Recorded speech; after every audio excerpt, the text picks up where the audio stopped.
You ever look at yourself in the mirror? What if I told you that that is not you? See, what we're talking about here is the self image. You right now have an image of yourself within your mind. And I'm not talking about the physical self, I'm talking about a different side of yourself, a deeper side of yourself that is truly you. See, we do a lot of subconscious things day to day. We may wake up, brush our teeth, take a shower, interact with people in a certain type of way, talk in a certain type of way. Everything we do is for a certain reason deep within the subconscious mind. But what even is the subconscious mind? So you have to understand that you have your conscious mind and you have your subconscious mind. Your subconscious mind is the reason why you beat your heart, the reason why you breathe, the reason why you feel things as in, I have to eat right now, I have to poop right now, I have to do this right now. It plays a psychological factor within a lot of survival mechanisms. But within the subconscious mind is also how you see yourself. Think about when you were a baby. You had no ego. You had no personality. But as you grew up, like a snowball running down the hill, you picked up certain attributes, certain traits, certain things that you learned from your family. For example, a person in England speaks with a British accent because their parents spoke British. How is it hard for some people to learn a different language when the language they speak is natural? It's easy. That's because all of these mechanisms live within the subconscious mind, and you can actually affect the subconscious mind. So how do we affect the subconscious mind? How do we embed the subconscious mind with our own self-image? Because a lot of people have damaging self-image. They have damaging habits. They may smoke, they may watch porn, they may do certain things that aren't for their benefit, they may eat unhealthy. The reason why they do this is because they actually see themselves as the person who does that certain thing. If they didn't see themselves as the person who does that thing, they may do it once, they may make a one-off of it, or they may not do it at all. That's where all the habits come from. Whether a habit is good, whether a habit is bad, if you do it routinely, then it comes from your subconscious mind, which has within it your self-image. So here's the big question. How do we affect the self-image? How do we actually delve into the subconscious mind? Because the subconscious mind, on the surface, it is hard to actually access. It's hard to access the subconscious mind with the conscious mind. So I have a couple habits that you can do. One of the habits is simply an affirmation. Now, a lot of people rag on affirmation. It sounds like manifestation, law of attraction, all this, woo-ha that a lot of people don't really give a lot of attributes to. But I guarantee you, the most successful people, they have affirmations.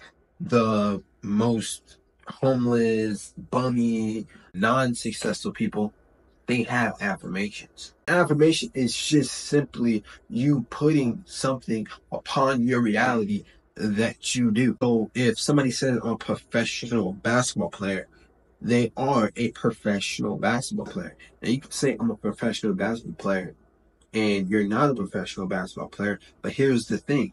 If you say I'm a professional basketball player, what that will do is it will slowly enter your subconscious mind and it will allow you to have certain insights that align you with becoming a professional basketball player. See, that's what a lot of people don't understand. There were certain attributes that people told you when you were a kid. People always tell me, oh, you're smart, you're so smart. Like, I'm not trying to hype my ego or anything, but I'm just saying, like, people told me, oh, you're smart, you're so smart. And I will say this as well.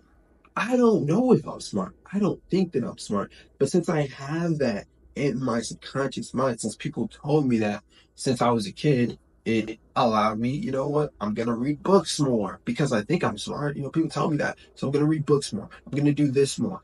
If people tell you, You're wealthy, you're wealthy, you're wealthy. This is why the wealth always stays within the top 10, 20% of class of families because they were told that they were surrounded by wealth. It entered their subconscious mind at a very young age, so they're able to create wealth and to create their class simply and easier. But you can do the same thing even if you aren't a little kid. If you're a little kid, it's better because your subconscious mind is newer. But most of you guys watching this, you're probably 18 to 30. You're most likely not a little kid, but you can still affect your subconscious mind. And here's how. When you meditate, you enter a certain stage called the delta wave state. There's delta, there's theta, and then there's alpha. I really hope I'm not mixing these up. I'll put slides if I am. I believe that the delta state is the state that you can enter within deep meditation that actually is similar to the state that you are when you are a kid. See, when you're a kid, your subconscious mind is more flexible, it's more malleable. When you're into the delta wavelength state, it's actually a similar effect.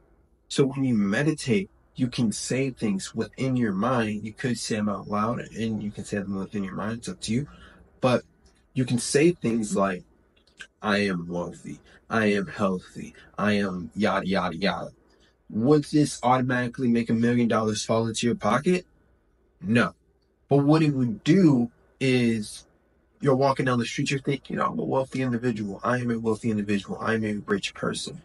What would a rich person do? That's the whole point, is that when you say these affirmations, when you embed things upon your subconscious mind feeds things back to you. Because the subconscious mind is just a survival mechanism. When you think, dang, I'm really, really, really hungry, you're going to do anything to find food. You think, dang, I really, really got to use the bathroom.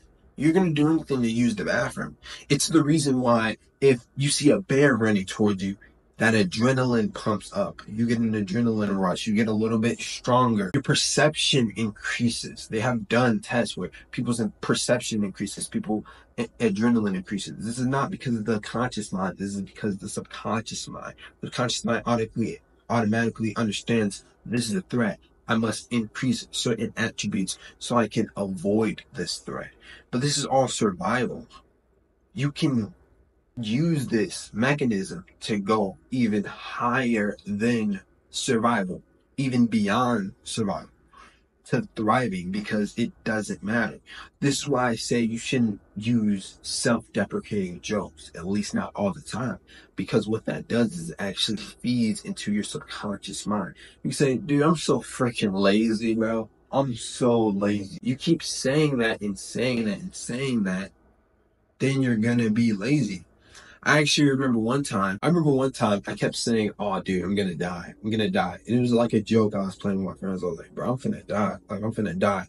And I actually started to get really, really sick. I started to cough up like phlegm and blood and all this other stuff. Like, I keep feeding my subconscious mind this. And then I started to say, oh, I'm going to be healthy. I'm a healthy individual. And then I started to become more healthy. It sounds like hoopla, but you got to understand from day to day, you're actually using affirmations. You're actually telling yourself, dang, I'm lazy. Dang, I'm tired. Dang, I'm sick. Dang, I'm this. I'm this. I'm this. The thing is, if you use it for negative things, people think, oh, that's cool. That's realistic. That's true. If you use it for positive things, people are like, oh, that's delusional. That's not true. That's yada, yada, yada.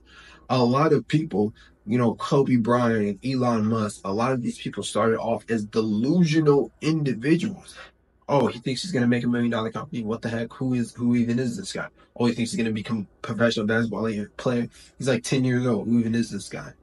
But since they kept telling themselves, this is what I am, this is what I am, this is what I am, then they eventually become that because their subconscious mind feeds them insights of how to actually become that. So your subconscious mind can be a powerful tool or it can be a powerful detriment. A lot of people use their subconscious mind negatively. They say negative attributes. I'm fat, I'm this, I'm this, I'm this.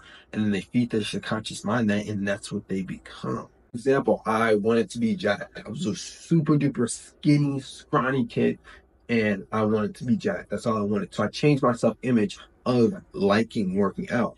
Every time I did a push-up, instead of being like, this is painful, I don't like doing this, I tell myself, I love this. I love doing push-ups. Man, I love the pain. I'm addicted to the pain. That's what I kept telling myself. And then eventually I kept working out and then I became jacked or whatever. Now I'm at a new precipice of where I want to become wealthy. And you guys will see this. And if this works, you'll see this in real time. And I'm telling myself this. And as I'm telling myself this, I'm realizing businesses that I can create. So whatever you want to do, you have to find your own thing. You have to find, I want to become the best musician in the world. If you tell yourself that and tell yourself that, if you're sitting down scrolling on TikTok, I guarantee if you told yourself, I'm going to become the best, I am, you got to say I am too. You got to say I am, like present moment. If you keep telling yourself, I am the best musician in the world, I am the best musician in the world, then eventually you're going to start getting certain insights of how to become the best musician in the world. You tell yourself that, and then you're like, you know what? I'm going to make music. I'm going to learn violin. I'm actually going to learn guitar. You slip out of the bad habits, not with force, but with flow, because you become a different person. So that's the self-image. That's how to affect the self-image. I believe that I'm going to make, this is a very quick video, but I believe I'm going to make a whole I'm going to make a whole slideshow about this topic because this is a very incredible topic. This is a very deep topic. Let me know if you want that. See you in the next one.